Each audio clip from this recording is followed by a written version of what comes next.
ho ngayon ay magluluto ng masarap na sinabawang ulam. Kaya din ho sa amin ay magluluto ako ng nilagang baka. Bigisa na ho tayo ng bawang. Ang ating sibuyas.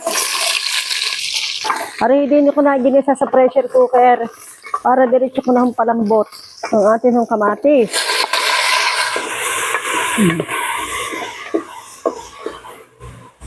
Ilalagay na ho natin ang baka. Arehoy, buto-buto.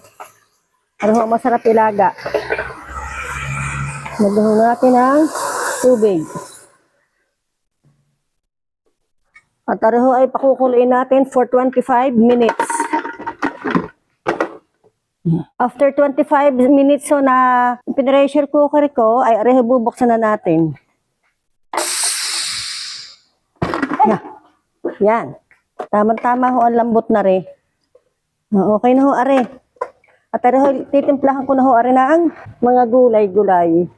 Talagyan pa ho natin ng kaunting tubig.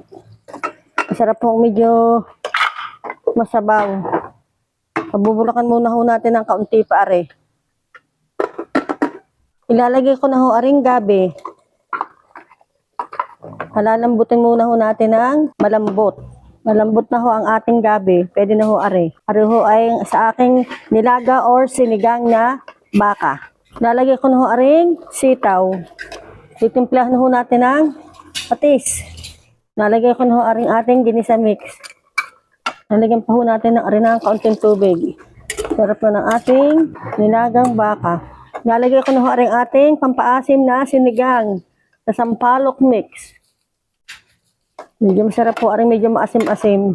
Kaunti pa hong tubig. Ilalagay ko na ho aring ating pechay, green. Tagalog pechay. Dadamihan ho natin, masarap po sa sinigang ang madaming pechay. Ari naman pag naano mo sa mong umukulong ano'y ari nakaunti. Dahil ari ay nalalanta. Nalagyan din ho natin ng siling green. Kaunti hong paminta. Wiwisigan lang natin ng tubig na nakulong tubig. At arhoy malalanta na din eh. Siya arhoy luto na ang aking sinigang na baka.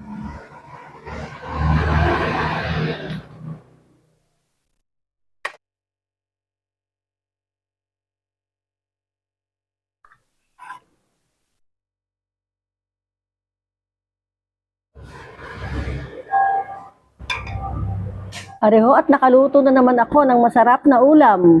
Ang aking super yummy na sinigang na baka. Ako ho ay kakain na naman din eh. Mapapasarap na naman ho ang aking kain. Dahil paborito ko din na ulam. Sarap po ang sabaw at maasim-asim.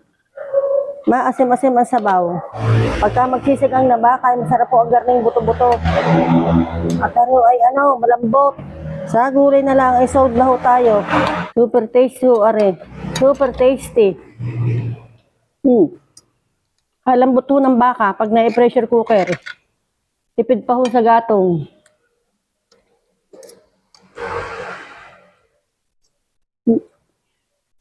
Gabi. Lambot ho ng gabi, ang init. Sarap ho. Kain ho kayo din sa amin.